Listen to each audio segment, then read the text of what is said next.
प्रभू येशू ख्रिस्ताच्या नावामध्ये सलाम. सर्वप्रथम मी प्रभूला धन्यवाद की ही सुवर्ण वेळ त्याने दिली आपणा सर्वांकरिता त्यातून ऐकण्याची आणि त्याच्या वचनाच्या सहभागितेमध्ये आणि ख्रिस्ताच्या एकत्रित येण्याची याबद्दल त्या स्वर्गीय प्रभूला गौरव मिळो. आजच मी सर्व कोल्हापूर बायबल चर्च सेवकगण आणि सर्व वडील आणि सर्व तुमचे मी प्रभूमध्ये आभार मानतो की ही सुवर्ण संधी माझ्याकरिता तुम्ही दिलेली आहे. विशेष करून पुढे जाण्या अगोदर आपल्याला माहित आहे की डिसेंबराचा महिना आहे. पण म्हटल्यानंतर आपल्याला पाहायला भेटतं की सगळीकडे फार वाजते आणि जवळ-जवळ नोव्हेंबरच्या शेवटच्या आठवड्यापासूनच की वेगवेगळ्या प्रकारे लोक काय करतात, नियोजन करतात की आता आपल्याला या नाताळाला काय करायला पाहिजे, मग ते खरेदी द्या, काय बनवायचं आहे, आपल्याला काय करायचं आहे, आपले आहेत आपल्या योजना काय आहेत, पुष्कळ गोष्टी करतात. आणि या सर्व गोष्टींमध्ये पुष्कळ वेळा काय होतं की डेकोरेशन म्हणा किंवा नक्कीच या गोष्टी वाईट नाहीत, परंतु काय होतं की पुष्कळ वेळी गोष्टींकडे जास्त लक्ष देऊन अनेकदा काही लोक आणि पुष्कळ वेळेस ख्रिस्ताला जणू काय सारून त्या आकर्षणाच्या मागे धावतात. परंतु देवाच्या प्रिय लेकरांनो, आपल्याला पाहायला भेटतं की दिवस येतो जातो, वर्ष येते जातं आणि मग नंतर नाताळ सुद्धा येतो जातो, आपण तिथेच आहोत, आपले विचार तिथेच आहेत, आपलं ध्येय तिथंच आहे, आपल्या योजना सुद्धा तिथंच आहे. आणि काय होतं की आपण ख्रिस्तामध्ये वाढण्यामध्ये, देवाच्या वाढण्यामध्ये पुष्कळ वेळेस कमी पडतो. आणि म्हणूनच देवाचे प्रेम या दिवसामध्ये आपण जे मेसेजेस आहेत वारंवार आपण ऐकत आहोत, जेणेकरून आपल्याला नाताळचा जो संदेश आहे, जो मेसेज आहे, तो आपल्याला समजून यावा. आणि विशेष करून आपण समोर जाण्या अगोदर मला असं वाटतं की मत्ते वर्तमानाचा निवचन 38 ते 39 हे आपण वाचावे आणि या वचनाने आपण या संदेशाला सुरुवात करावी अशी माझी इच्छा आहे. मत्ते वर्तमान वचन 38 आणि 39 मी आपणा सर्वांकरिता वाचत आहे आपल्या स्क्रीन बघा. तेव्हा शास्त्री व पुरुषी ह्यांच्यापैकी काही जण त्याला म्हणाले की तुमच्या हातचे चिन्ह पाहावे अशी आमची इच्छा आहे. त्याने त्यांना उत्तर दिले, आणि व्यभिचारी पिढी चिन्ह मागते, परंतु योना संदेष्टा चिन्ह वाचून तिला दुसरे चिन्ह मिळणार नाही. देवा असलेल्या वचनाद्वारे आपल्या सर्वांना आशीर्वादित करो. आपल्याला पाहायला भेटते की ज्यावेळेस ख्रिस्त तलावर होता आणि अशा वेळी आपण पाहतो की गावावर किंवा त्याचे शत्रू म्हणूनच जणू काय त्याला नित्य पकड त्याच्या शब्दामध्ये आणि विविध मार्गाने पकडण्याकरिता गट आहे, शास्त्री आणि पुरोशी ते वारंवार त्या प्रकारे त्या प्रकारे पकडता येईल त्याचा विचार ते करणारे होते. कारण भेटतं की ख्रिस्त जो आहे तो जे शिक्षण द्यायचा ते पूर्णपणे शास्त्री आणि परुषी यांच्या शिक्षणाच्या विरुद्ध जाणार ते होतं. प्रभू येशू ख्रिस्त पूर्णपणे अधिकाराने ते शिक्षण द्यायचा. परिणाम आपल्याला पाहायला भेटतं की त्याच्याद्वारे अनेक चमत्कार झाले आणि या सर्व गोष्टी त्याचा परिणाम काय झाला की पुष्कळ लोक समुदाय त्याच्या मागे असायचा. मग भले जेवणाकरिता असेल, काही ते चमत्कार पाहण्याकरिता, तर काही विश्वासणारे म्हणून. परंतु या सर्व गोष्टीमध्ये जर तुम्ही यहुदी लोकांबद्दल विचार तर तुम्हाला पाहायला भेटल, मला असं वाटतं की त्यांना देशातून बाहेर काढल्यापासून जर त्यांचा संपूर्ण इतिहास तर तुम्हाला पाहायला भेटेल की ते पूर्णपणे अद्भुत चिन्हांनी किंवा त्यांनी भरलेला तो इतिहास आहे. देवाने त्या भूतकाळामध्ये त्यांना अद्भुत रीतीने कसं बाहेर काढलं, चमत्कारिक रीतीने कशा प्रकारे बाहेर काढलं, तो इतिहास मारतो. आणि या सर्व इतिहासावर आधारित आपल्याला पाहायला भेटतं की हे 2 गट होते आणि परुषी आणि त्यामधील यहुद्यांमधीलच हे गट होते आणि पहा सवय लागली होती की आम्ही चिन्ह पाहिल्याशिवाय विश्वास ठेवणारच नाही. आणि म्हणूनच आपल्याला पाहायला भेटतं की ते तशाच प्रकारे प्रभू येशू ख्रिस्ताला प्रश्न विचारत आहेत किंवा ते प्रभू येशू ख्रिस्ताकडे आहे, की गुरुजी तुमच्या हातचे चिन्ह पाहावे अशी आमची इच्छा. त्यांना सवय लागून गेलेली होती ती, की चिन्ह, चमत्कार घडले म्हणजेच तो देव आहे. आपल्याला एक लक्षात ठेवणं आहे, की चमत्कार झाले तेव्हाच तो देव होतो, अशा तर तो त्याच्या अस्तित्वामध्ये त्याचं देवपण ते टिकून देव म्हणून सदा सर्व काळाकरिता आहे. त्याला गरज नाही त्याचं प्रगट करण्याची किंवा त्याचं देवपण जे आहे त्याच्यासाठी काही पहिली बाब. दुसरी गोष्ट जर तुम्ही वचन 39 मध्ये याल तर तर त्यांना देत आहे. ते अगदी, अगदी सुंदर आहे. ते म्हणजे काय बरं? दुष्ट आणि व्यभिचारी पिढी चिन्ह मागते. दुष्ट आणि व्यभिचारी ते आहे सॉरी ते चिन्ह मागते. का बरं तो असं म्हणत आहे? दुष्ट आणि पिढी. ज्यांना नुसती चिन्हाची अपेक्षा आहे, ते एकीकडून परीक्षा पाळणारे आहेत. आणि पहा ख्रिस्ताने पुढे दिलेलं उत्तर फार मला असं वाटतं वचन 40 वचन 39 चा दुसरा भाग तो म्हणतो की योना याचे चिन्ह वाचून तुम्हाला दुसरे चिन्ह मिळणार नाही. बरं हा शास्त्र भाग वाचलेला आहे. त्याचं कारण एक आहे, ते म्हणजे आकांना ख्रिस्त म्हटल्यानंतर फक्त चिन्हांची अपेक्षा आहे. त्यांना असा ख्रिस्त पाहिजे, जो त्यांच्या जीवनामध्ये वारंवार चमत्कार करेल आणि वारंवार तो त्यांना सुबत्ता देईल, त्यांना सर्व गोष्टी पुरवेल, त्यांना तो ते जे मागतील तो ते पुरवेल असा ख्रिस्त. परंतु लक्षात घ्या, ज्या अर्थी ख्रिस्त तो बोलत आहे त्यांना, त्या प्रकारे ख्रिस्त त्यांचं लक्ष पवित्र शास्त्राकडे तो केंद्रित करत आहे. तुम्हाला जे पवित्र शास्त्र मिळालेलं आहे, त्यामध्ये भूतकाळामध्ये देवाने जे केलेलं कार्य आहे ते अद्भुत आहे आणि त्याही पलीकडे सगळ्यात महान चिन्ह म्हणजे काय आहे, जो तुमच्या समोर उभा आहे. त्याच्या जीवनामध्ये घडणारे ते सर्व कार्य ख्रिस्त स्वतःकडे पाहून की योनाच्या जीवनाद्वारे ते चिन्ह आगाऊच दिलेलं होतं. याच विषयाच्या अंतर्गत किंवा याच वचनाद्वारे जर पुढे जाऊया तर आपल्याला पाहायला भेटेल की आपला आजचा जो विषय आहे तर मग तो प्रभूचे महान चिन्ह आणि नक्कीच प्रभूचे महान चिन्ह करत असताना पुष्कळ अंशी चिन्ह या शब्दाबद्दल आपण विचार करूया.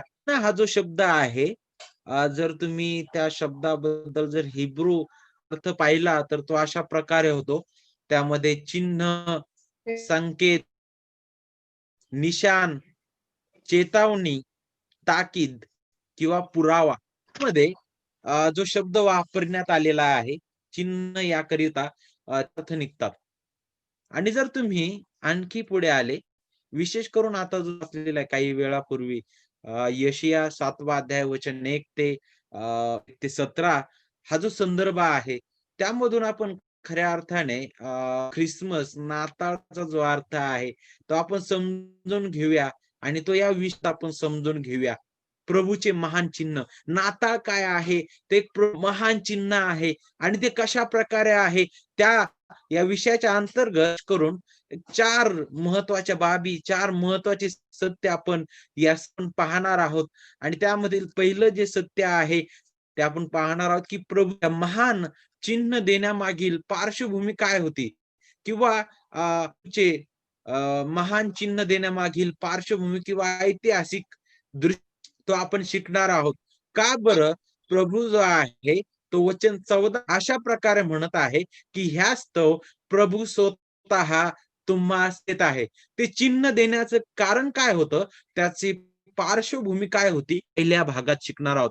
दुसरं जे सत्य आहे त्यामध्ये आपण पाहणार आहोत, की प्रभूचं महान चिन्ह देण्यामागील पुढाकार का बरं चिन्ह देण्याकरिता पुढाकार घेताय स्वतः?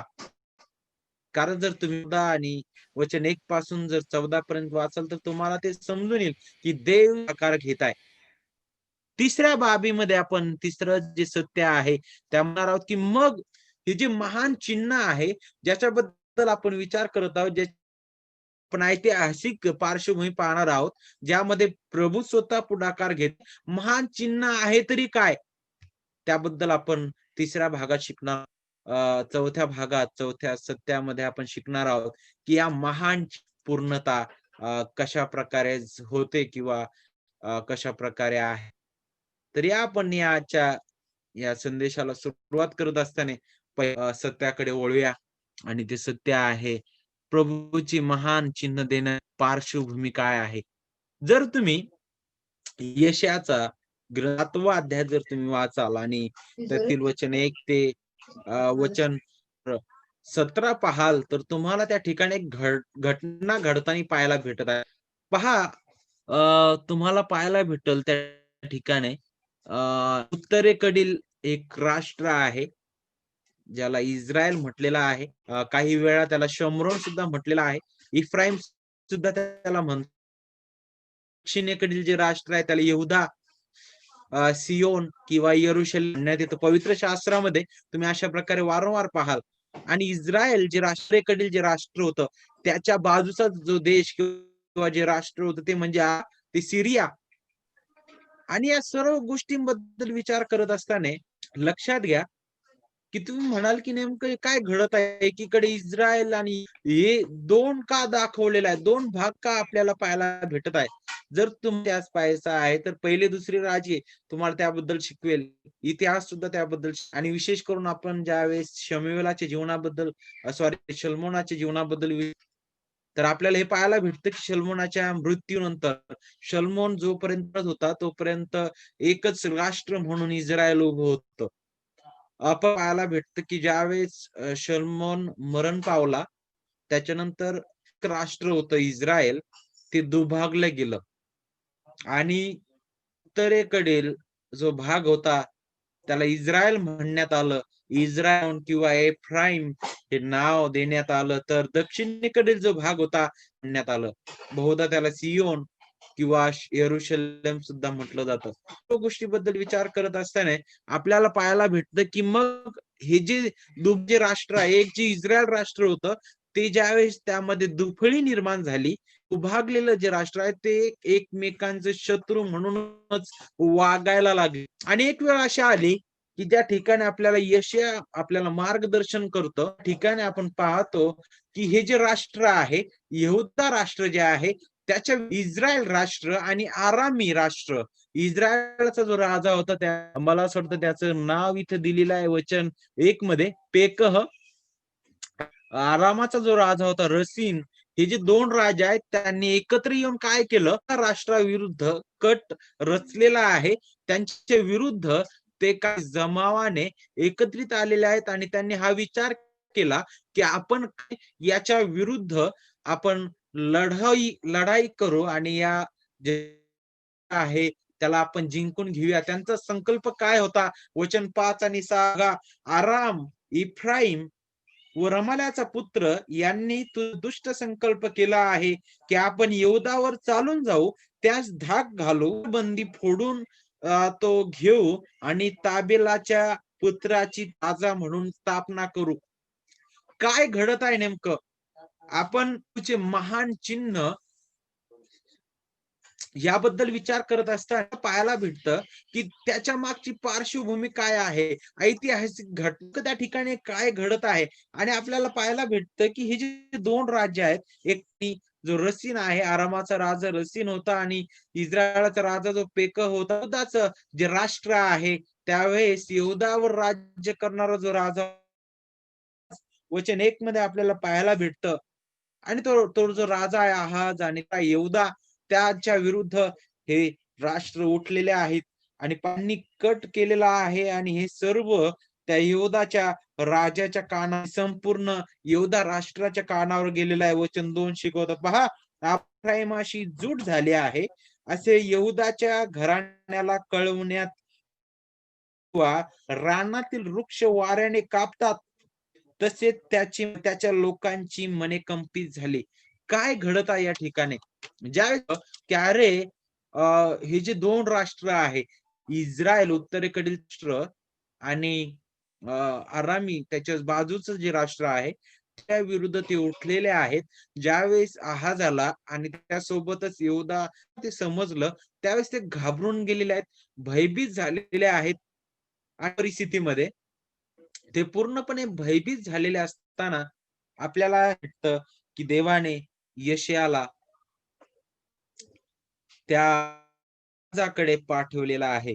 वचन 3 काय सांगतं? तेव्हा परमेश्वर यशायास म्हणाला, "आपला पुत्र शार-याशूब अवशेष परत येईल. यास बरोबर तळाच्या न जेथे संपतो, तेथे परटाच्या शेताच्या वाटेवर भेटावयाला जा. आणि त्याला सांग, की सावध हो व शांत राहू नको. ह्या 2 कोलितांच्या उरलेल्या धुमसणाऱ्या म्हणजे क्रोधाने भडकलेले आरामी रसीन व रमाल्याचा पुत्र, त्यामुळे तुझे मन खचू देऊ नकोस." का बरं देवाने यशायाला त्याच्याकडे पाठवलेलं आहे? कारण ते जे राष्ट्र आहे ते घाबरलेलं आहे. पूर्णपणे घाबरलेला आहे. आणि अशा स्थितीमध्ये आपण पुढे येऊ, तर आपल्याला हे पाहायला भेटतं वचन 7 मध्ये काय सांगितलेलं आहे? प्रभू परमेश्वर म्हणतो, "हे सफळ व्हावायचं नाही म्हणे. हे 2 राष्ट्र तुझ्या विरुद्ध उठलेला आहे, तरी तू घाबरू नकोस म्हणे." हे सहज नाही. का बरं? कारण इम्मॅन्युएल प्रभू तुमच्या सोबत आहे. तो तुमच्या सानिध्य आहे. आणि त्याच्या इच्छेविरुद्ध कुणीच काहीही करू शकणार. आणि वचन 8 जर तुम्ही पाहाल तर तिथं सांगितलंय पहा, आरामाची शीर आणि दिमिश्काची शीर रसीन. काय आहे आरामाचं शीर म्हणजे काय? राजधानी दिमिश्क ही होती आणि दिमिश्काचं शीर म्हणजे त्या ठिकाणचा जो राजा तो म्हणजे रसीन. आणि तुम्ही आणखी पुढे याल तर तुम्हाला पाहायला भेटल की वर्ष झाली नाहीत, तोच एफ्राईम भंग पावेल व त्यांचे राष्ट्रत्व होणार नाही. आता काय घडत आहे नेमकं? देवाने अगदी 2 त्यांना दिलेला आहे आणि आजाला सांगितलं की या 2 वर्षामध्ये हे जे आता एक झालेले आहेत ते भंग पावतील म्हणे पूर्णपणे. आणि या सर्व गोष्टीमध्ये सांगितलं की जवळ-जवळ 65 वर्षांच्या आतमध्ये हे राष्ट्र आहेत ते नष्ट होणार आहेत. आणि ते कशा प्रकारे इतिहास पाहतो बारकाईने तर आपल्याला पाहायला भेटल की अश्शूर जे राष्ट्र आहे ते देवाने ह्या राष्ट्र उठविलं. सगळ्यात अगोदर आरामी जे राष्ट्र आहे त्यावर त्याने उठविलं.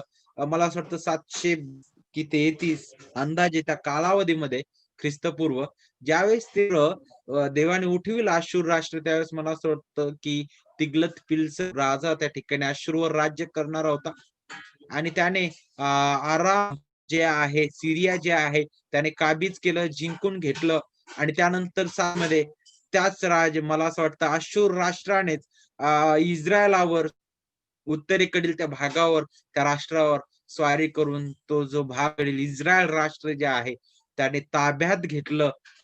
त्याचा पराजय आणि या सर्व गोष्टींबद्दल आपण विचार करत असताना ही जी घटना या घटनेमध्ये आपण पाहतो की त्या अगोदर जो आहे तो या घटनेकडे आणि या विचारामुळे घाबरलेला आहे आणि तो घाबरून गेलेला असताना पुढे येतो तर आपल्याला पाहायला भेटतं की त्याने पहा वचन 9 काय एफ्राईमाची शीर शम्रोन व शम्रोनाची शीर रमाल्याचा पुत्र.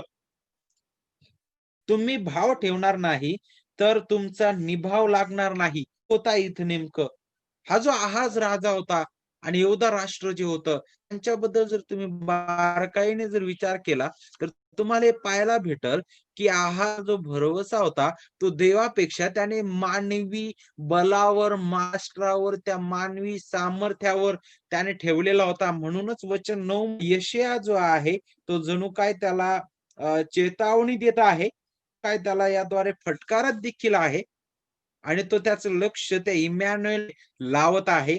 तो या ठिकाणी काय म्हणत आहे, जर तुम्ही भाव ठेवणार नाही तर निभाव लागणार नाही. का बरं असं तो म्हणत आहे? कारण जर अगोदरच पाहिलं तर तुम्हाला पाहायला भेटतं की हा जो जो राजा होता त्याचा जो भरोसा होता तो पूर्णपणे देवापेक्षा आश्चर्य होता आणि त्याने काही मंदिरातील सोने नजराणा म्हणून राष्ट्राला पाठवलेलं होतं, जेणेकरून अश्शूर जे राष्ट्र आहे आरामावर आक्रमण करेल. ज्याच्याबद्दल तुम्हाला दुसरे राजे 16वा अध्याय 9 जे आहे ते याबद्दलचा इतिहास अगदी मार्गदर्शन करेल, याबद्दल तुम्हाला रीतीने मार्गदर्शन करेल. आणि त्याचा विश्वास जो होता तो देवापेक्षा सामर्थ्यावर होता.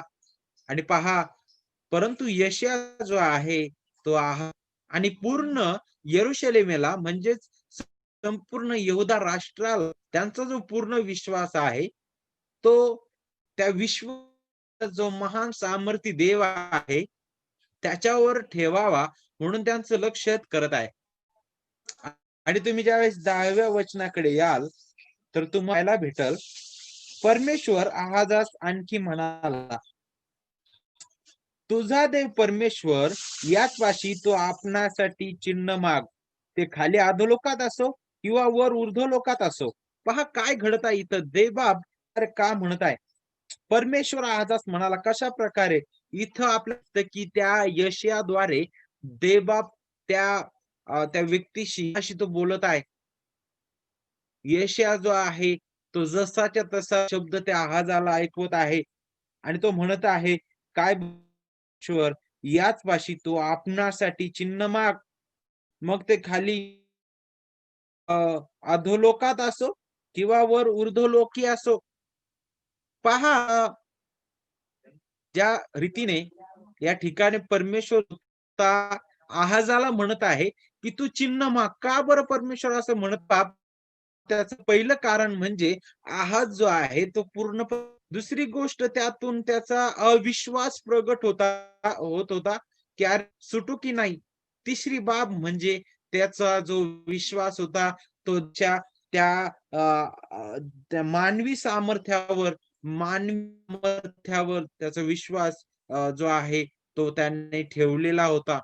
आणि यामध्ये यशया जे काही त्याला सांगत आहे, जो संदेश यशापासून तो तो अगदी सत्य आहे. ती यावी याचं पुष्टीकरण व्हावं, हे अगदी सत्य आहे त्याचं म्हणून देवबाप आहाजाला म्हणत आहे की तू माझ्याकडे माग. दुसरी बाब म्हणजे तो का बरं अशा प्रकारे म्हणत आहे ते म्हणजे या की आहाज जो राजा आहे त्याचा विश्वास की देव त्याच्या सोबत आहे.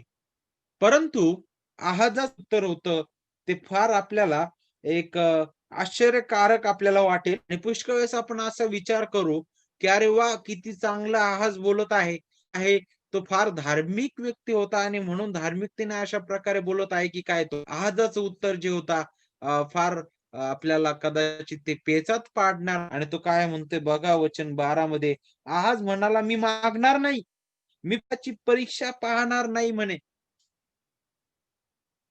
त्याने मोशेचं जे नियमशास्त्र होतं त्याचा त्याने जणू काय त्या ठिकाणी काय सांगितलेलं आहे की तुझा देव परमेश्वर याची परीक्षा तू पाहू नकोस. परंतु या ठिकाणी देव स्वतः म्हणत आहे की तू काय कर म्हणे.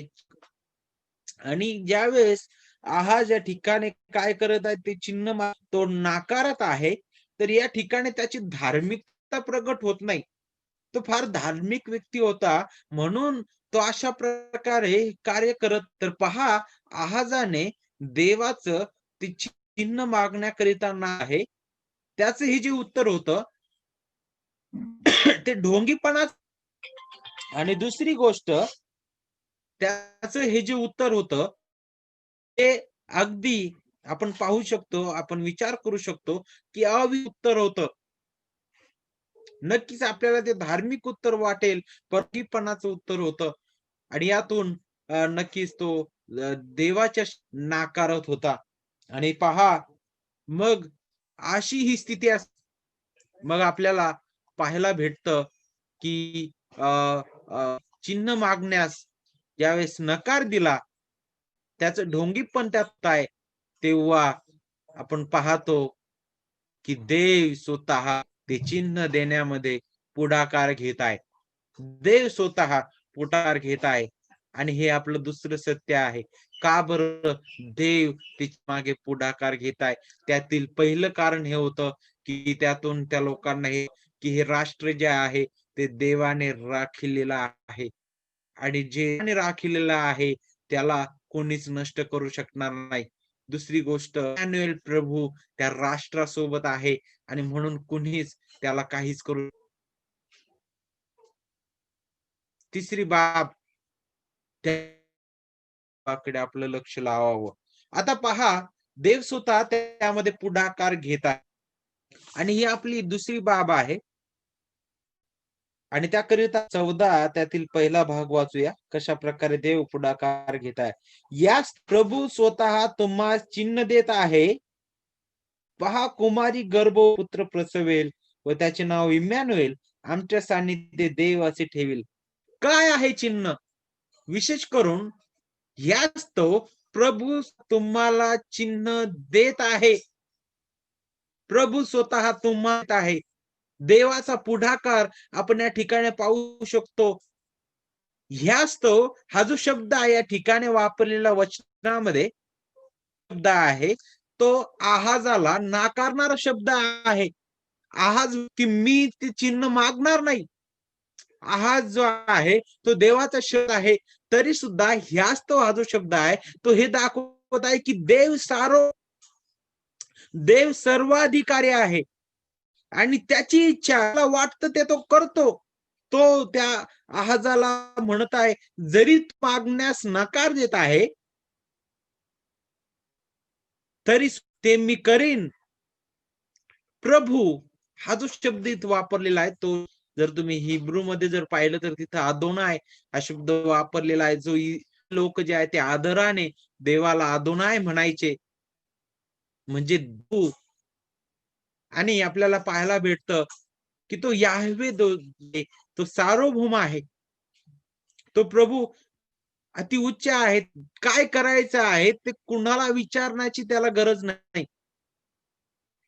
कुणी त्याला नकारेल किंवा तो नाकारेल किंवा त्याबद्दल कुणी जर ची इच्छा झाली नाही तरी सुद्धा देवाची मर्जी, त्याची इच्छा जी आहे ते तो पूर्ण करतो आणि त्याचा पुढाकार ज्यावेळेस आपण त्याच्याबद्दल विचार करतो मध्ये आपण पाहू शकतो. पहा, यास तो हे शब्द आणखी आपल्याला काय शिकवितं ते ह्यासाठी की पहा, जरी त्याने चिन्ह मागण्यास नकार दिला, हा तो करणार आहे. ते चिन्ह तो स्वतः देत आहे. का बरं? कारण राष्ट्रल्यानार्थ हे महत्वाचं आहे. यातून हे स्पष्ट होतं. आणखी काय स्पष्ट होतं? त्यातून हे स्पष्ट होतं की देव जो एकमेव खरा जिवंत देव आहे, तो अखिल विश्वाचा प्रभू आहे. त्याच्या नाही असं काहीच नाही. त्याच्या नियंत्रणात नाही असं काहीच नाही. सर्व काही तो आणि सर्व काही त्याच्या नियंत्रणामध्ये आहे पूर्णपणे. पण यातून आणखी एक शिकू शकतो ते म्हणजे काय, की चिन्ह केवळ देव याहवे तो देतो आणि ते चिन्ह काय होतं ते म्हणजे पुत्राचा जे आहे त्या संबंधी ते चिन्ह होतं. आणि घटना जी ती केवळ देवाला ज्ञात होती. देवाला माहित होतं. घाबरलेला आहे. त्याची ती प्रजा घाबरलेली आहे. परंतु देव देत आहे. ते मनुष्याला आगाऊच माहित होतं असं नाही. तर या अगोदर नियुक्त केलेलं होतं. आणि त्याने जे नियुक्त केलेला आहे तो त्या ठिकाणी प्रगट करत आहे. त्याबद्दल तो प्रगट करत आहे. देवाला ते ज्ञात होतं, त्याला माहित होतं, ते केवळ त्याच्या इच्छेने साध्य होणार होतं. आणि म्हणूनच आपण इथं तो हा शब्दाबद्दल विचार करत असताना आपल्याला ह्या गोष्टी आपण विचार करू शकतो. त्यानंतर प्रभू स्वतः प्रभू ज्यावेळेस तुम्ही बारकाईने या शब्दाकडे पाहाल, प्रभू स्वतः अशा प्रकारे पाहायला भेटतो. जसं काय एखादा राजा आहे. एक राजा आहे आणि तो काय करत आहे? राज्य करत आहे. आणि तो राज्य करत असताना त्याने काय केलं बरं? त्याचे जे शिपाई आहेत त्यांना सांगितलेलं आहे, की तुम्ही अशा प्रकारे जायचं आहे आणि या शहर ताबा तुम्हाला घ्यायचा आहे. आणि पहा त्या शहराचा तुम्हाला ताबा आहे आणि अशा वेळेस कदाचित अशा प्रकारे दिसत आहे की ते जे शिपाई आहेत त्यासाठी अ, अ, थोडे ते जरी स्पष्ट रीतीने बोलत नाहीत राजा, ते मागे पुढे पाहत आहेत आणि अशा वेळेस हा राजा स्वतः उठतो आणि त्या शहराला काबीज करतो. हे झालं जगिक उदाहरण. परंतु जर तुम्ही बारकाईने देवाबद्दल विचार तर प्रभू स्वतः हा शब्द आपल्याला त्या देवाचा महान पुढाकार त्याचा पुढाकार जो आहे, त्या पुढाकाराबद्दल विचार करत असताना तुम्हाला उत्पत्ती 1 आणि प्रगटीकरण शेवटचा अध्याय आणि शेवटचं वचन सुंदर रीतीने शिकवेल. उत्पत्ती 1:1 काय सांगतं? प्रारंभी देवाने आकाश व पृथ्वी ही पहा आणि तुम्ही आणखी पुढचे वचन पाहाल सांगितलेलं आहे. कारण अ, अ, पृथ्वी जी होती किंवा आहे ते सर्व आकार विरहित होतं म्हणे. तर देव स्वतः पुढाकार घेत आहे.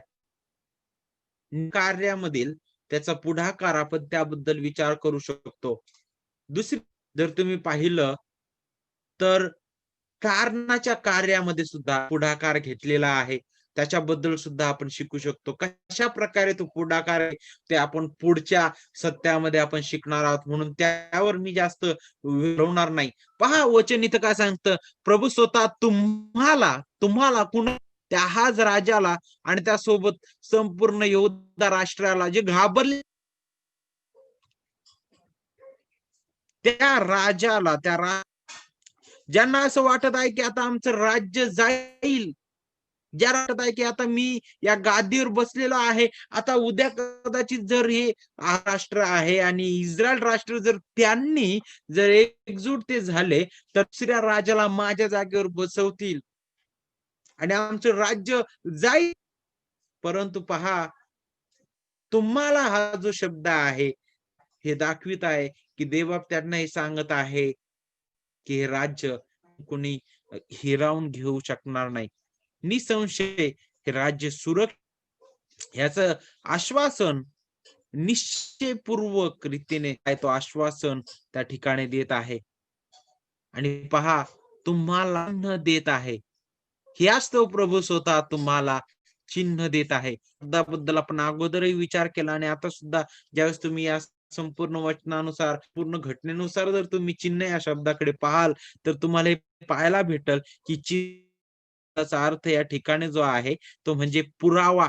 देव पुरावा देत आहे. आतापर्यंत आहाजाला जे सांगितलेलं आहे यशायाद्वारे की पहा त्यांनी जर कट रचलेला आहे तरी वचन 7 तो म्हणत आहे की त्यांची ती योजना सफळ होणार नाही म्हणे.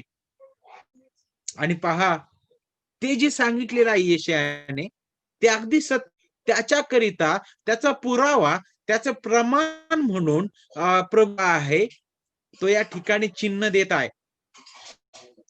आणि पहा चिन्ह काय आहे त्याबद्दल आपण विचार करत असताना आपल्याला तिसरा भाग तो अगदी स्पष्ट करेल. परंतु ज्यावेळेस आपण पुढाकाराबद्दल विचार करतो तर आपल्याला हे पाहायला भेटतं की निर्मितीमध्ये पुष्कळ वेळेस वेगवेगळे विचार आहेत.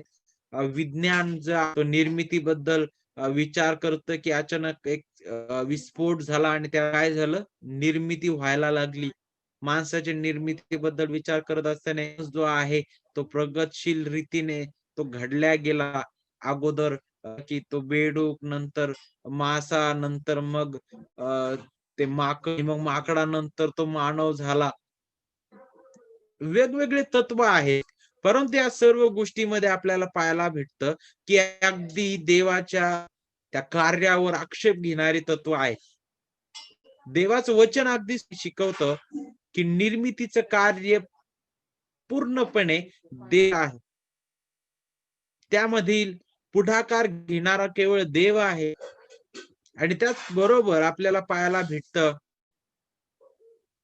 तारणामध्ये सुद्धा पुढाकार घेणारा देवच आहे. तुम्ही आणखी पुढे याल तर तुम्हाला हे शिकायला भेटल की हे जे चिन्ह आहे त्यामध्ये जर देवा पुढाकार घेत आहे, मग ही चिन्ह आहे तरी काय? मग हे कोणतं चिन्ह आहे? कोणतं हे चिन्ह आहे ज्याबद्दल देव स्वतः पुढाकार घेत आहे? आणि पाबद्दल आपल्याला वचन 14 त्याचा दुसरा भाग शिकवत आहे. ते 3 मध्ये आपण त्या चिन्हाकडे पाहू शकतो. पहिलं म्हणजे कुमारी गर्भवती. दुसरं चिन्ह जर आपण पाहिलं तर दुसरी बाब पुत्र प्रसवेल आणि तिसरी बाब म्हणजे त्याचे नाव आमच्या सानिध्य देव असे ठेवील.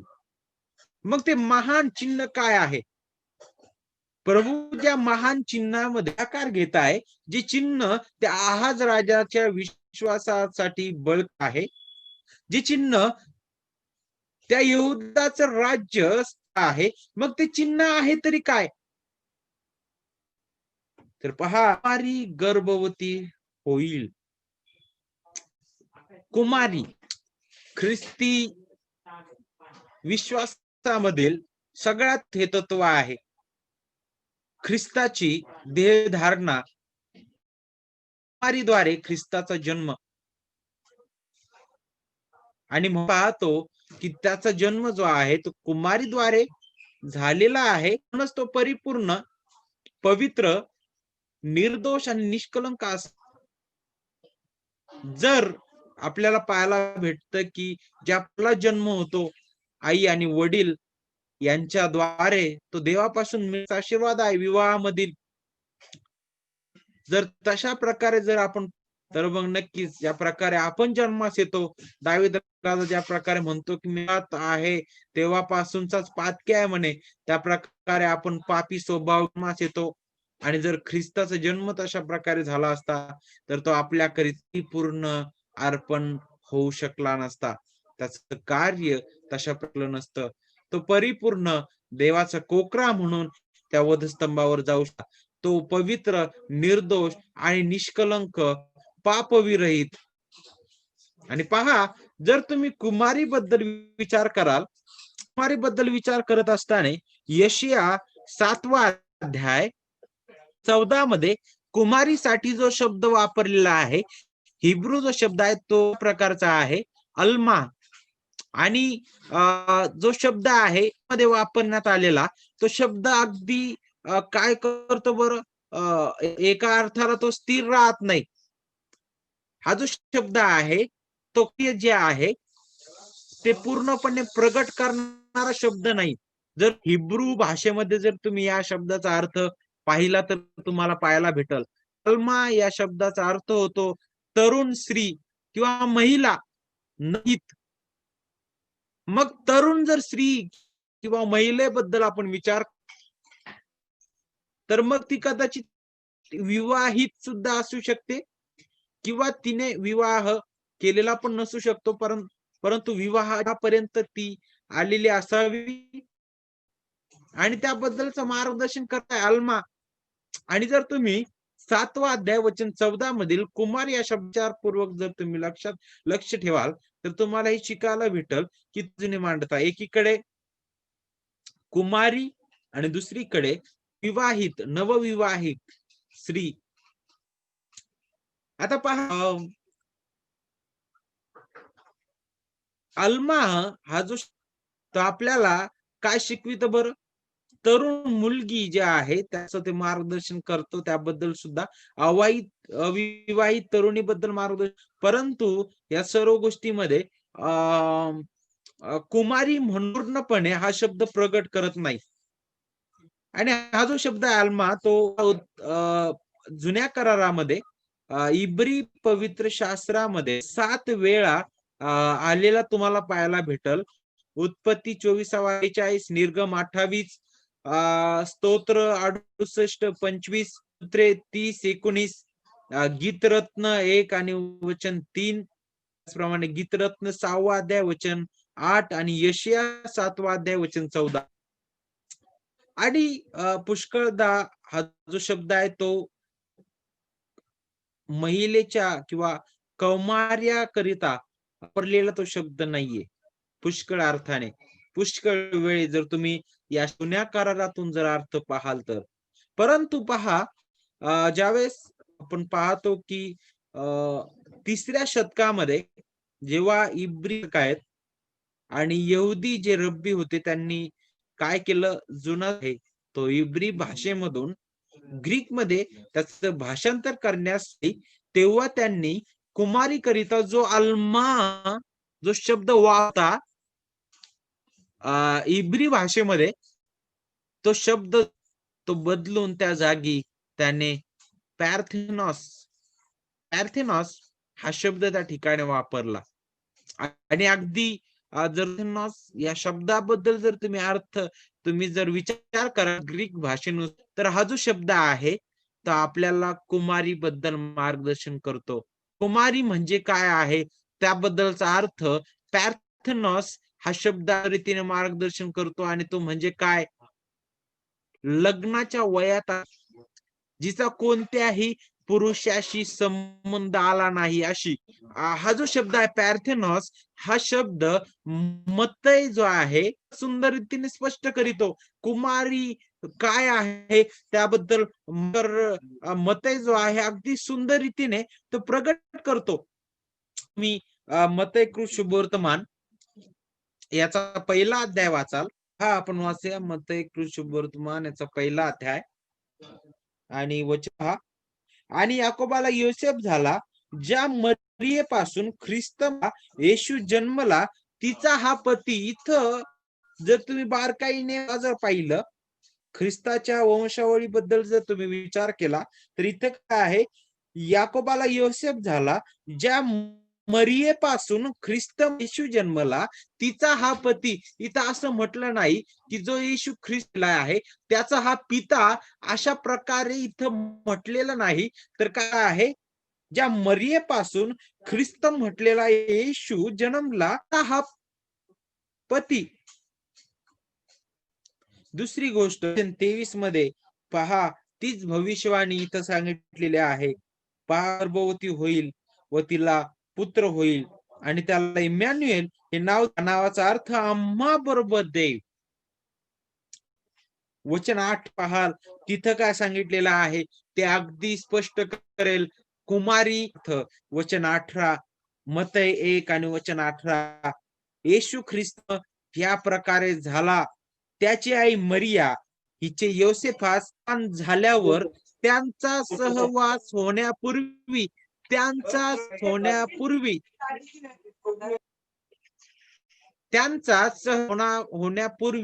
काय आहे, कुमारी या शब्दाचा अर्थ काय आहे, अशा प्रकारची स्त्री, अशा प्रकारची मुलगी जिने अजिबात पाहिला नाही,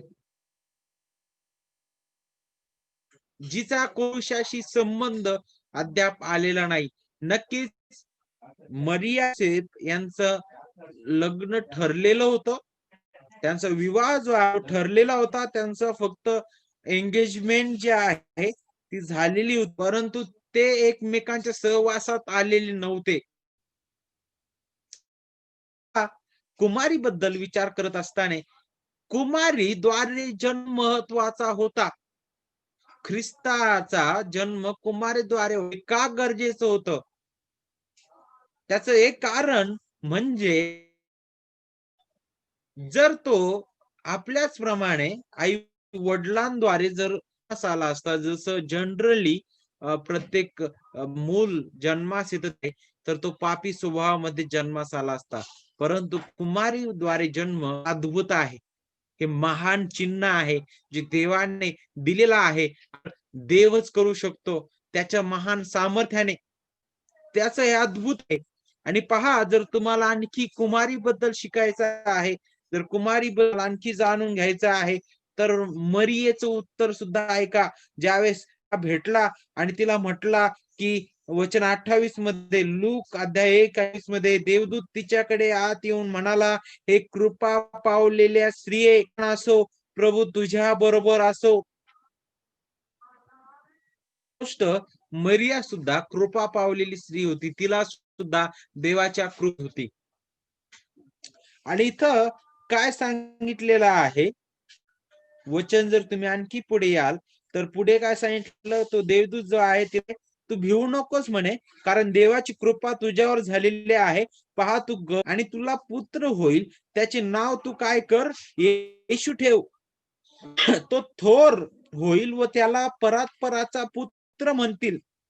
प्रभू देव त्याला त्याचा पूर्वज दावीद याचे राजासन देईल म्हणे. तो याकोबाच्या घराण्यावर युगानुयुग राज्य करील आणि त्याच्या राज्यात जाणार नाही. आणि ज्यावेळेस देवदूताने मरियेला अशा प्रकारे सांगितलं, मरियेचं जे उत्तर होतं ते तुम्हाला अगदी सुंदर रीतीने तिचं कौमार्य असणारी जी स्थिती आहे तिचं प्रमाण देईल. आणि ते म्हणजे काय आहे, मरियेने देवदूताला म्हटलं, हे कसे होईल म्हणे, मला पुरुष ठाऊक नाही.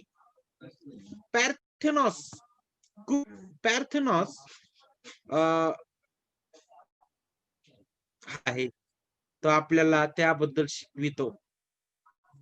आणि पहा, कुमारीद्वारे जन्म एक अद्भुत गोष्ट होती. आणि पुढे आणखी तो आणखी एक चिन्ह तो देत आहे. आणखी एक चमत्कार सांगत आहे. एकीकडे ही कुमारी आहे, तर दुसरीकडे अशा एका व्यक्तीबद्दल तिच्याच नात्यातली होती, आणि ती म्हणजे अलिशिबा तीच होती. आणि तिचं तर आपल्याला पाहायला भेटल की ते जे वय आहे ते वय पूर्णपणे होऊन गेलेलं होतं, आणि अशा स्थितीमध्ये सुद्धा पुत्र होणं ही अशक्य आहे. परंतु पुढे पहा, वचन 37 मध्ये देवदूत कारण देवाला काहीच अशक्य होणार नाही. देवाला अशक्य होणार नाही.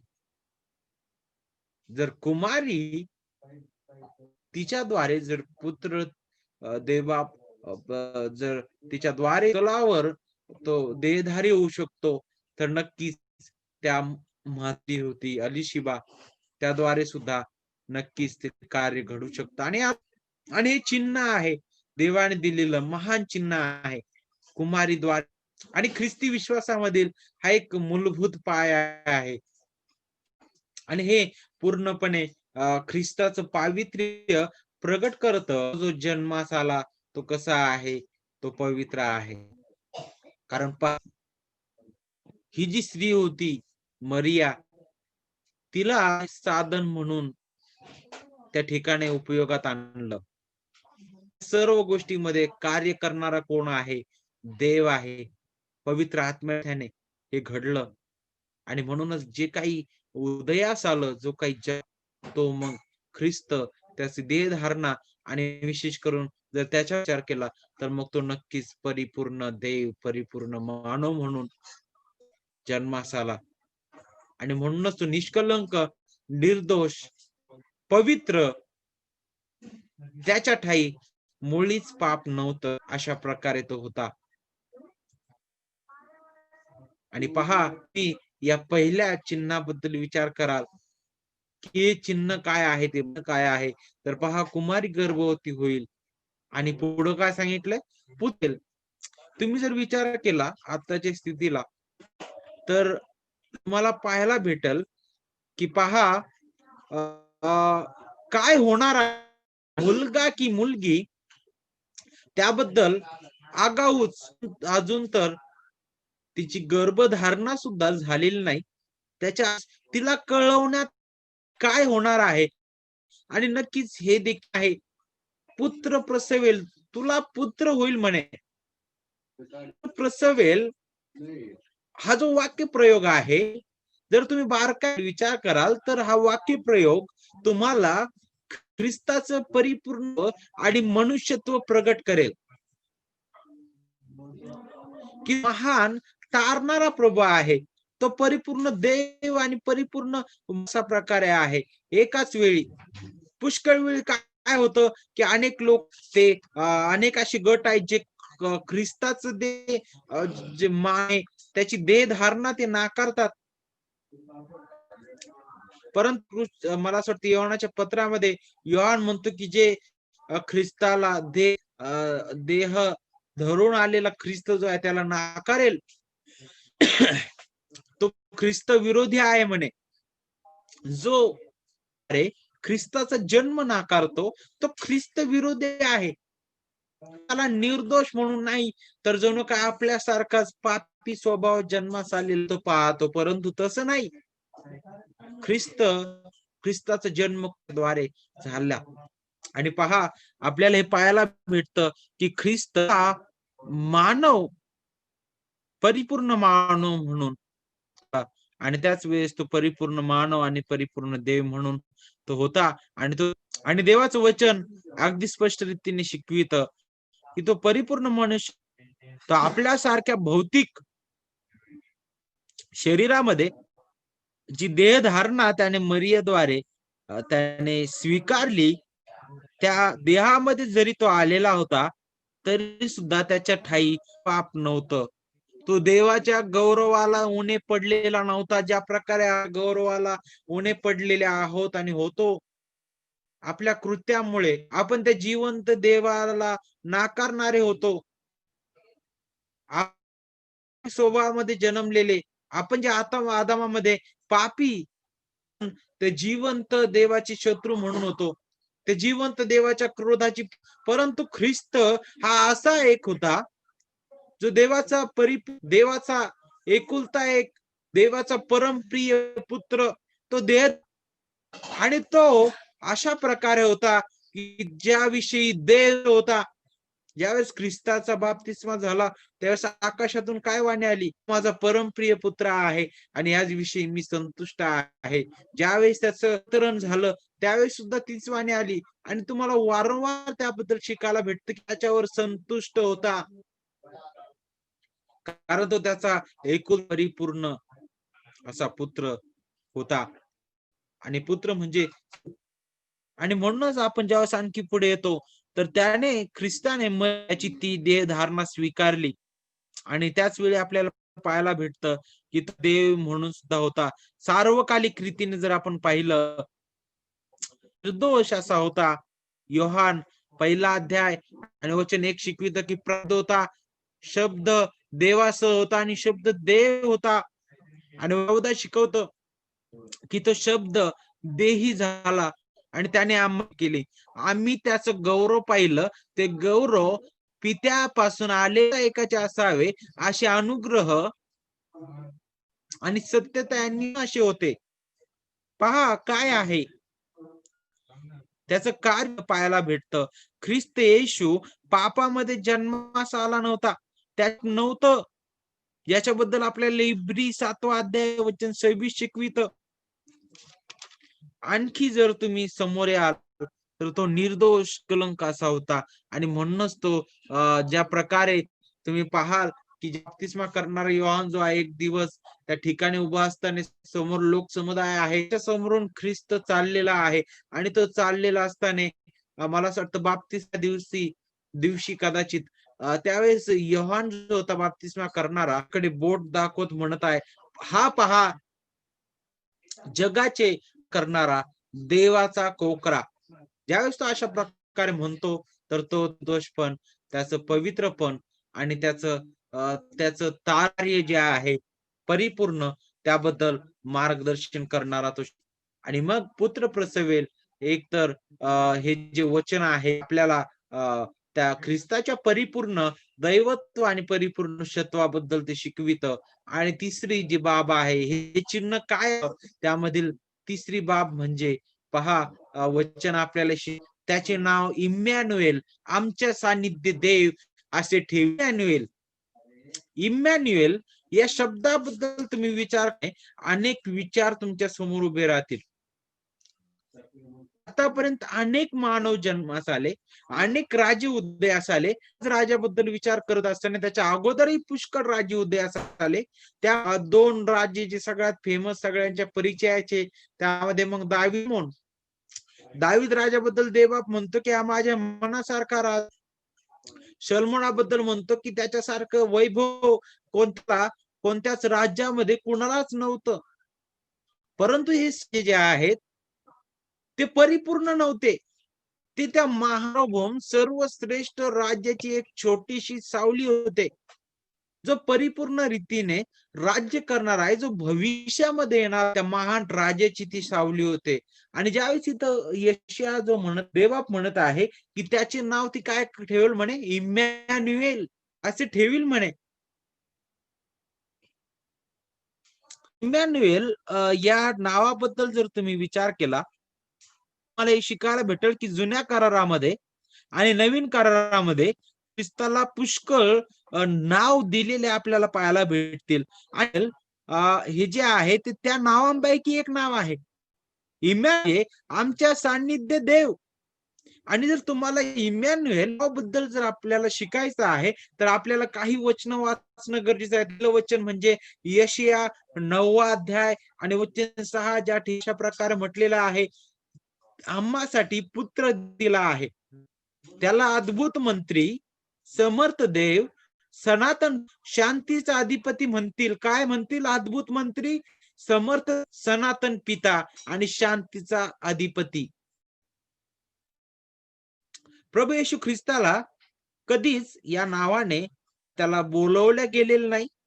तो या भूतलावर होता त्यावेळेस त्याला काय म्हणायचं? येशू. नक्कीच त्याला इम्मॅन्युएल आणि बोलवलं गेलं नाही, किंवा इतर कोणत्या अद्भुत मंत्री म्हणून म्हणा, किंवा पिता म्हणून, शांतीचा अधिपती म्हणून, समर्थ देव म्हणून त्या नावाने त्याला उच्चारलं गेलं नाही. जरी तो यहूदामध्ये वाढला, त्या ठिकाणी गाली यहुदी भागामध्ये त्याने सेवा केली, तरी सुद्धा सर्व गोष्टीमध्ये आपल्याला पाहायला भेटतं की आणखी पुढे इम्मॅन्युएल याबद्दल जर तुम्हाला शिकायचं आहे, तर लोकऋषी वर्तमान 1 अध्याय वचन अगदी सुंदर शिकवेल. पहा, मरियेला ज्यावेळेस तो म्हणतो, गरोदर राहशील आणि तुला पुत्र होईल, त्याचे नाव येशू ठेव, आणि तो थोर होईल व त्याला परात्पराचा पुत्र म्हणतील. तो थोर होईल आणि त्याला परात्पराचा पुत्र म्हणतील. 35 मध्ये काय सांगितले बघा, लोकऋषी वर्तमान 1:35. देवदूताने तिला उत्तर दिलं, पवित्र आत्मा तुझ्यावर येईल आणि परात्पराचे सामर्थ्य तुझ्यावर छाया करेल. ज्याचा जन्म होईल त्याला पवित्र देवाचा पुत्र असे म्हणतील. घडणार आहे. ज्यावेळेस मरियेने प्रश्न विचारला, हे कसं शक्य आहे, मी तर पुरुष नाही म्हणे. त्यावेळेस देवदूत तिला सांगत आहे की देवाला की असं काहीच नाही, पवित्र आत्म्याच्या सामर्थ्याने घडणार आहे, आणि म्हणूनच जी जन्मास येईल तो पवित्र देवपुत्र असे त्याला म्हणणार आहे. कारण ते पवित्र त्याच्या सामर्थ्य. इम्मॅन्युएल याबद्दल विचार करत असताना आणखी पुढे तुम्ही याल तर तुम्हाला इर्मया जो आहे तो आणतो. इर्मया संदेश त्याने येशू ख्रिस्ताबद्दल अशा प्रकारे म्हटलेलं, इर्मया 23 वचन 5 मध्ये, जो सुज्ञतेने राज्य करेल, आणि त्याने आपल्याला त्या येणाऱ्या मसीहाचं नाव त्याने दिलेलं आहे. आणि ते म्हणजे काय बरं? इर्मया 23 आणि वचन 6 मध्ये, परमे आमची नीतिमत्ता किंवा आमची धार्मिकता. का बरं? ही वचन आपल्याला मार्गदर्शन करत आहेत. आणि ज्यावेळेस तुम्ही या सर्व पाहाल, आणि त्यासोबतच तुम्ही जर पहिले करीन 1 अध्याय वचन 3, 5 अध्याय आणि वचन 21 जर तुम्ही बारकाईने पाहाल, तर तुम्हाला भेटल की जो देहधारी झाला एकमेव असा आहे, तोच आपल्याला ठरविणारा आहे. ख्रिस्ताविना नीती, ख्रिस्ताविना जीवन नाही, ख्रिस्ताविना नाही, ख्रिस्ताविना आपण काहीच नाही. तो सर्व काही आहे, आणि आपण नित्य त्याच्याकडेच लागावं, त्यात पाहावं. पहा, जर तुम्ही पुढे याल तर इम्मॅन्युएल म्हणजे हा देव आहे, आणि त्याने त्याच्या आज्ञेद्वारे मानवामध्ये वस्ती केली, सर्वदा आपल्या सोबत आहे. प्रभू येशू ख्रिस्त जो सार्वकालिक महान प्रभू, जो असीमित प्रभू, जो महान निर्माता, जतन करता, सर्वव्यापी, सर्वज्ञानी, सर्व सामर्थी प्रभू, तो देहधारी झाला. तो देव या भूतलावर आणि मग नक्कीच तो या भूतलावर आला, ते आपल्याला त्या वस्तीबद्दल आणि ती वस्ती म्हणजे काय? ज्या प्रकारे इस्रायलामध्ये देव सानिध्य होता, त्याचं प्रमाण म्हणून त्याने मोशेला सांगितलं, की तू निवास मंडप तयार कर म्हणे. आणि निवास मंडप जो होता, तो कशाबद्दल मार्गदर्शन करणारा होता, की त्यांच्या सानिध्य देव त्या इस्रायल राष्ट्रासोबत आहे. आणि पहा, काय वस्ती या शब्दाबद्दल जर तुम्ही विचार कराल, तर ज्या प्रकारे पहिला अध्याय आणि वचन 14 मध्ये सांगितलेलं, त्यांनी आम्हामध्ये वस्ती केली. ती काय, जसा एखादा वाटसरू आहे आणि तो काय करतो, एखाद्या ठिकाणी जाऊन तो काहीतरी अशा प्रकारे त्याला राहण्याची तो सुख आणि त्या ठिकाणी जाऊन तो राहतो. अशा प्रकारे जणू काय हा जो प्रभू श्रेष्ठ देव, जो निर्माण करता जो आहे, तो निर्मितीमध्ये अवतरला. असीमित देव तो या सीमित अशा स्थितीमध्ये तो आला, ज्याला काळाची मर्यादा नव्हती, जो अमर्यादित प्रभू काळाच्या मर्यादेमध्ये आला,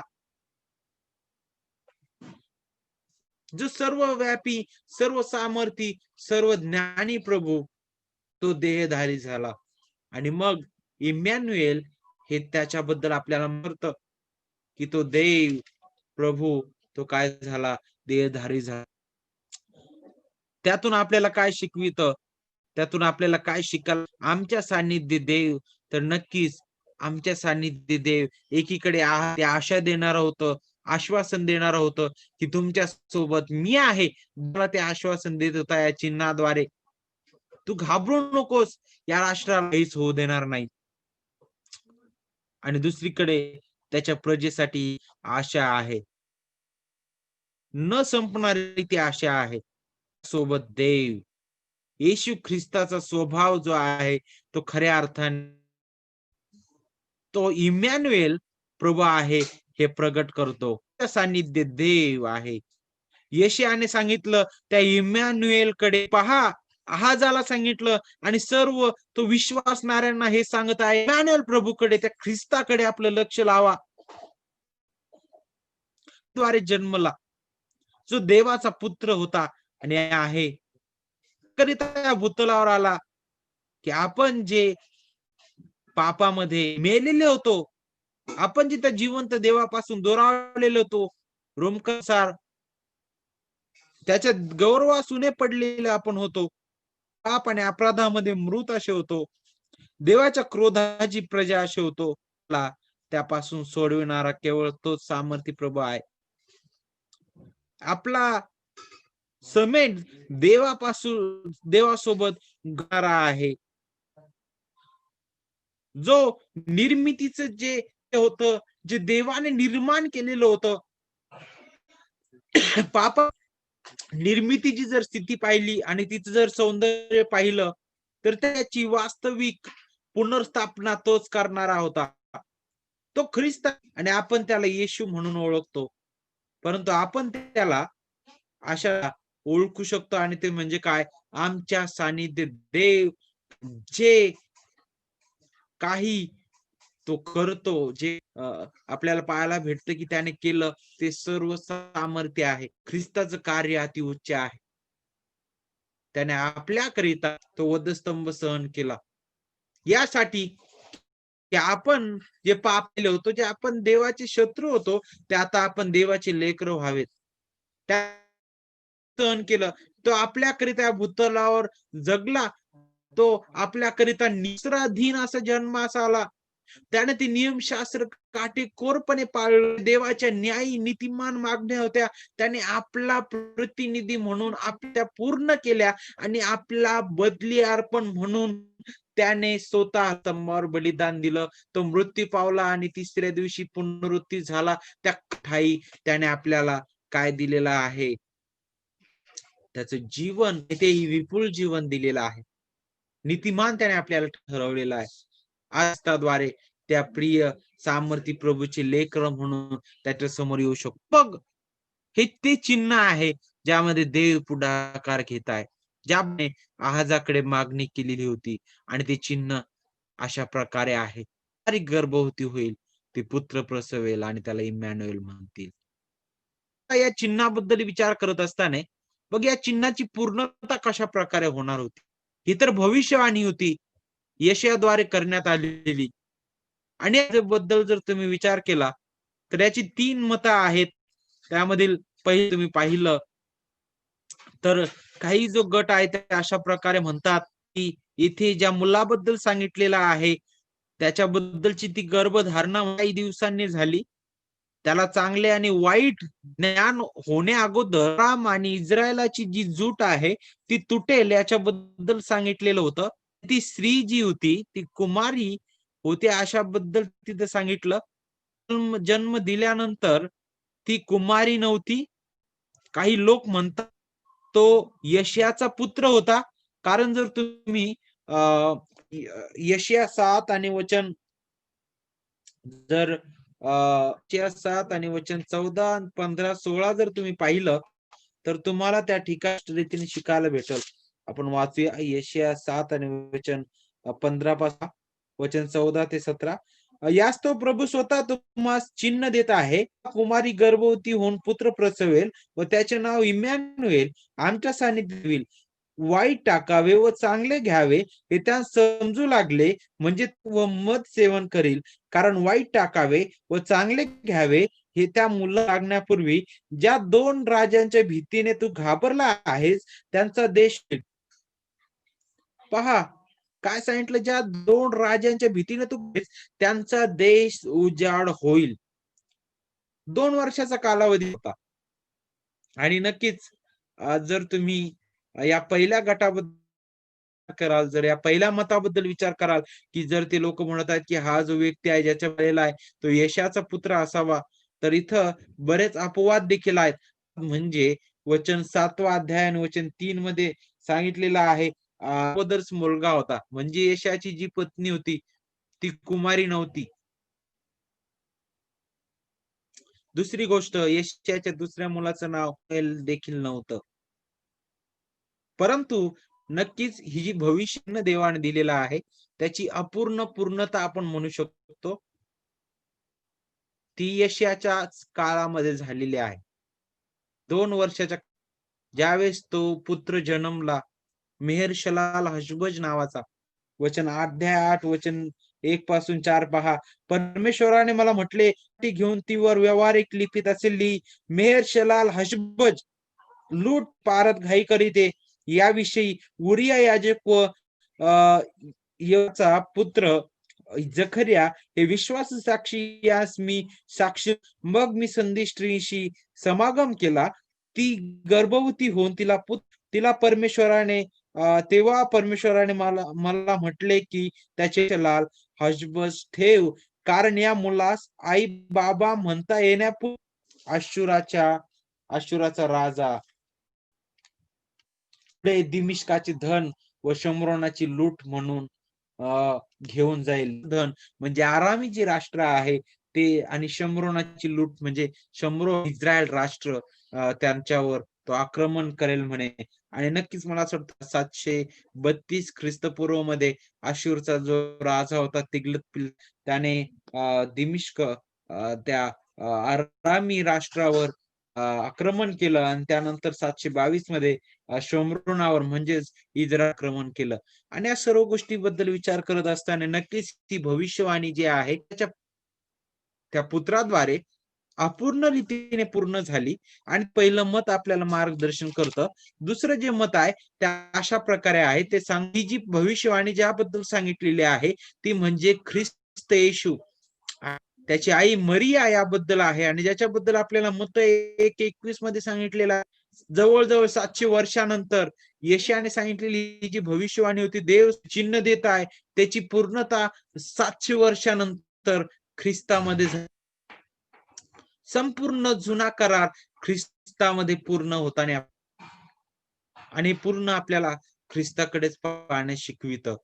वचन 14 मधील कुमारी जी आहे ती मग मरियेबद्दल मारे आहे. कुमारी काय पुत्र प्रसवेल. आणि पुढं काय सांगितलेलं आहे वचन 16 नुसार आपण पाहिलं की आराम आणि इस्रायलाचं संघटन तुटल. एकीकडे याबद्दल शिकवलं कुणाबद्दल? यशायाच्या पुत्राच्या त्या येण्याने ती भविष्यवाण्याची अपूर्ण पूर्णता आपण म्हणू शकतो. तर ख्रिस्ताद्वारे पूर्ण पूर्णता झालेली आहे. आणि तिसरं जे मत आहे ते या मागच्या प्रभूच्या या महान चिन्हाच्या पूर्णतेबद्दल मार्गदर्शन म्हणजे काय? हे जे दोन्ही मत तुम्ही अगोदर ऐकले, एक यशायाच्या पुत्राबद्दल, प्रभू येशू ख्रिस्ताबद्दल. जर तुम्ही ते एकत्र केले तर ते तिसरं मत तयार होईल. आणि अशा प्रकार असेल की ऐतिहासिक दृष्ट्या यशायाला जो पुत्र 8वा अध्याय वचन 1 ते 4 मध्ये तो 2 वर्षांचा झाल्यावर चांगला आणि वाईट कळण्या अगोदरच 732 मध्ये आराम आणि 22 मध्ये इस्रायल 732 मध्ये आराम आणि संघटन आहे ते तुटलं. आणि त्यावेळी तिग्लत पिल्सर हा जो अशूरचा त्यानं आरामाचा राजा रसीन याचा पराभव केला आणि 722 मध्ये पराभव केला. आणि दुसऱ्या बाजूने या भविष्यवाणीची परिपूर्णता झालेल्या आपल्याला पाहायला भेटते. आणि मग नाताळाचा संदेश काय आहे देवाचा? आता काही दिवस राहिलेले आहेत. मला असं वाटतं 4 की प्लॅन तुम्ही 25 डिसेंबर बद्दल विचार करत असताना आपल्याला खऱ्या अर्थाने नाताळाचा संदेश काय आहे? तो हाच आहे, स्वतः पुढाकार घेतला. आपण नाताळ तो हा आहे की आपण जे आपल्या अपराधामध्ये मेलेलो होतो, पुरावलेलो होतो, आपण जे त्या जिवंत देवाचे शत्रू होतो, त्या होण्याकरिता तारणारा ह्या पृथ्वीवर आला. देवदूत त्या मेंढपाळांना म्हटले की आज दाविदाच्या नगरात तारणार आहे तो ख्रिस्त प्रभू आहे. ज्या प्रकारे देवदूत योसेफाला म्हटला की त्याचे नाव ठेव, कारण तोच आपल्या प्रजेला त्यांच्या पापांपासून तारील. जे आपण त्याची प्रजा म्हणून नक्कीच पापामध्ये आपण मृत होतो, त्या आपल्याला तारण्याकरिता तो ख्रिस्त या भूतलावर आला. त्याकरिता तो नीतिमान न्यायी तो जीवन जगला. देवाच्या सर्व आज्ञा त्याने पूर्ण केल्या. आपल्याकरिता त्याने दुःख सहन पूर्ण केलं. आपल्याकरिता तो त्या वधस्तंभावर बलिदान झाला. देवाचा क्रोध स्तंभावरील कार्याद्वारे पूर्णपणे शमविला आणि त्याचं जीवन त्याने आपल्याला बहाल. ख्रिस्तामध्ये आपण नीतिमान ठरविण्यात आलेलो आहोत. आणि म्हणून ख्रिस्तामध्ये आणि म्हणूनच पाऊल ज्या प्रकारे म्हणतो की मला तर जगणं ख्रिस्त आणि लाभ आहे म्हणे. मी जगतो असं नाही तर ख्रिस्त माझ्या ठायी जगतो. आणि नक्कीच ना देवाच्या प्रिय लेकरांनो, ख्रिस्त माझ्या ठायी जगतो. आणि मग जर ख्रिस्त माझ्या ठायी हे जर मला समजलं तर माझ्यासाठी रोज नाताळ आहे. प्रतिदिवस माझ्यासाठी नाताळच आहे, आनंद आहे.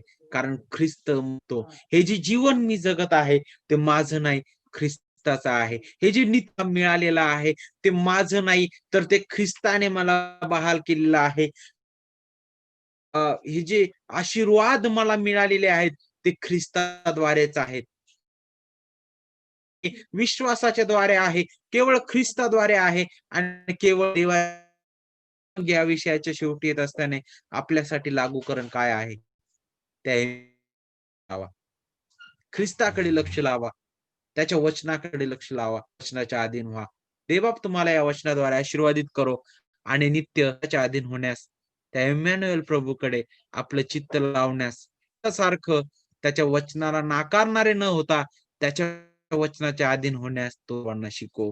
देवबाप तुम्हा सर्वांना याद्वारे आशीर्वादित करो. मी समोरील वेळ आहे त्यांच्या हाती सुपूर्द करतो. Thank you. Thank you thank you very much संदेश. खूप चांगल्या रीतीने तुम्ही आज आम्हाला समजावून सांगितलं, हिस्टॉरिक कॉन्टेक्स्ट मध्ये, तसंच कल्चरल बॅकग्राऊंड, तसंच मध्ये त्या लोकांनी तो संदेश कसा घेतला, नव्या त्याचा अर्थ काय आहे आणि आज आपल्याला ते कसं लागू होतं, हे सर्व तुम्ही व्यवस्थित आम्हाला सांगितलं. त्याबद्दल once again thanks of Kolhapur Bible Church. ह्यावेळेस आपण प्रार्थना करूया आणि मग त्यानंतर एक गाणं म्हणून मग आपण आज आपण प्रेषितांचा मतांगीकार हे म्हणून आपण सर्व्हिस एंड करूया. ठीक आहे. त्यावेळेस आपण प्रार्थना करूया. प्रभू परमेश्वरा, आम्ही पुन्हा एकदा तुझ्या चरणाजवळ येतो प्रभू, आणि प्रभू आजच्या ह्या दिवसासाठी, या वेळेसाठी प्रभू.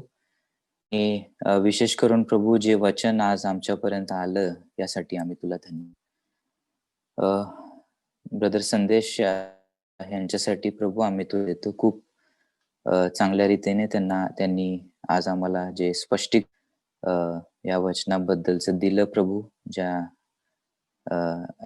गोष्टी घडल्या होत्या प्रभू जुन्या करारामध्ये, त्या त्यांनी समजावून सांगितलं, त्या आम्हाला कशा लागू होतात प्रभू, हे सर्व काही त्यांनी आज आम्हाला सांगितलेलं आहे. आणि आमची तुझ्या चरणाजवळ हीच प्रार्थना आहे प्रभू, की ब्रदर्स वापर तू असाच करावास प्रभू, आणि वचनाची घोषणा करण्यासाठी त्यांचा तू पुरेपूर वापर करून घ्यावास. आणि जसं प्रभू आज आम्ही हे वचन वाचलेलं आहे, की खरा येशू ख्रिस्ताचा जो जन्म आहे तो फक्त आम्ही डिसेंबर या दिवसापुरता आम्ही लिमिटेड ठेवू नये प्रभू, तर प्रत्येक दिवस हा आमच्यासाठी नाताळ असावा प्रभू. प्रभू, आम्ही येशू ख्रिस्तानं ह्या जगामध्ये येऊन आमच्या पापांसाठी जे वधस्तंभावर आपला प्राण दिला, त्याचं या जगामध्ये येण्याचं जे कारण होतं प्रभू, हे रोज आम्ही आमच्याला, आणि रोज प्रभू जसा आनंद आम्हाला नामशी होतो, तो आनंद प्रभू आम्हाला रोज असावा, असा अंतःकरण तू आम्हाला दे प्रभू. आणि या वेळेसाठी मी तुला धन्यवाद देतो. इथून पुढची वेळ प्रार्थना येशूच्या नावात केली म्हणून तू ऐक प्रित्या. आमेन. प्रियांनो, आज आपण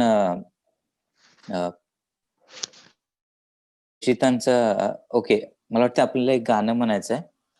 आपल्यामध्ये मम्मा आहे, रतिका गायकवाड. शील प्रेझेंट अ सॉन्ग. आवाज येते का? हो, येतोय. चलाच जाऊ जगाचा उद्धार पाहू, चलाच लावू जगाचा उद्धार पाहू, परमोच्चावर गौरव शांती ह्या धरणीवरी, कृपानरावर